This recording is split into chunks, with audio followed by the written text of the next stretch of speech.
पिछले दिनों हल्द्वानी शहर में हुई छापेमारी के बाद सामने आया था कि मानकों को ताक पर रखकर अवैध निर्माण लगातार हो रहे हैं, लेकिन कार्यवाही को लेकर अधिकारी गंभीर नहीं हैं। कुमाऊं कमिश्नर के छापेमारी के बाद कई अवैध निर्माण का इतिहास सामने आया था और पुराने पन्नों को बक्से से बाहर निकालने के निर्देश दिए गए थे। अब हल्द्वानी में धड़ल्ले से हो रहे अवैध निर्माण पर विकास प्राधिकरण का डंडा चल रहा है। प्राधिकरण ने पिछले 6 साल से लंबित पड़ी पत्रावलियों को पुनर्जीवित कर 1000 मामलों में नोटिस भेजने की तैयारी की जा रही है। इस मामले में प्राधिकरण इंजीनियरों को जांच की जिम्मेदारी दी गई है।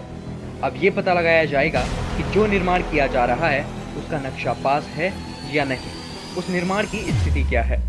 दूसरी ओर अवैध निर्माणों के ध्रुवीकरण की कार्यवाही भी की जा रही है। कुमाऊं कमिश्नर दीपक रावत ने साफ किया कि हर अवैध निर्माण का चालान किया जाना बेहद जरूरी है।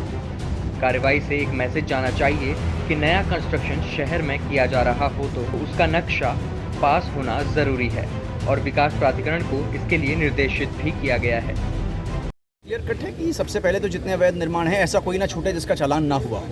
सेकेंडली, जहाँ पे पूर्व में डिमोलिशंस के आदेश हो चुके हैं उनको एक बार नोटिस दोबारा दिया जाए। हो सकता है कि वो कंपाउंडिंग के इश्यू को, गवर्नमेंट का रेवेन्यू भी इससे बढ़ेगा, लेकिन प्लान डेवलपमेंट के लिए बहुत आवश्यक है कि जो भी डेवलपमेंट हो, जहाँ भी आपके डेवलपमेंट वाले एरियाज़ हैं वो प्रॉपर तरीके से भवन मानचित्र पास करा के ही हो।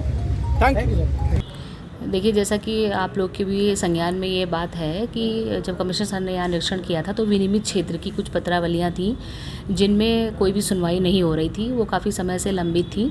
और ऐसे सभी जो मामले हैं, लगभग जो 1000 के लगभग मामले हैं, उन सभी मामलों की पत्रावलियों को निकाल के पुनर्जीवित कर लिया गया है।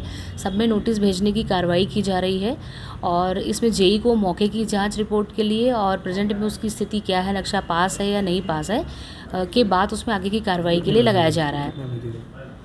इसमें अभी हमारे पास 1000 मामले हैं जिसमें हम लोगों ने अभी 200 के लगभग नोटिस इसमें जारी कर दिए हैं और इसमें मैंने कमिश्नर सर से समय भी लिया था क्योंकि बहुत ज़्यादा ही मामले हैं, पुराने मामले हैं, उनका नाम पता ढूंढते हुए उनको नोटिस भेजने की कार्रवाई की जा रही है, इसलिए थोड़ा इसमें समय लग रहा है। और कुछ कार्मिक की भी मांग मेरे द्वारा इसमें उपाध्यक्ष महोदय से की गई है। कार्मिक मिलते ही इस कार्य में और तेज़ी लाई जाएगी। ध्वस्तीकरण और सील भी किया गया। बिल्कुल, इसके अतिरिक्त लगातार सभी जेई को ये शुरू से ही निर्देशित किया गया था कि कहीं भी कोई अवैध निर्माण की स्थिति नहीं होनी चाहिए, जहाँ कहीं भी लोगों को नक्शे पास नहीं है। आपके माध्यम से मैं अपील करना चाहूँगी कि बिना नक्शा पास कराए कहीं भी किसी तरीके का से कोई अवैध निर्माण वो लोग ना करें और नक्शा पास कराएं। उसमें अगर किसी को कोई दिक्कत आ रही है तो वो यहाँ मैं अपने ऑफिस में बैठी हूँ, मुझसे आकर बात कर सकता है। कहीं भी किसी तरीके से लोगों की बातों में मत आएँ और अपना नक्शा ऑनलाइन पास होता है, ऑनलाइन नक्शा अप्लाई करें, पास करें। इसके अतिरिक्त जो कुछ जेई के संबंध में भी शिकायत आ रही थी इस वजह से कि उनका स्थान काफ़ी समय से परिवर्तित नहीं किया गया है, तो चारों जेई का क्षेत्र, चूँकि हमारे पास 4 जेई हैं, 8 होने चाहिए, 4 हैं, तो उन चारों का स्थान आपस में परिवर्तित कर दिया गया है।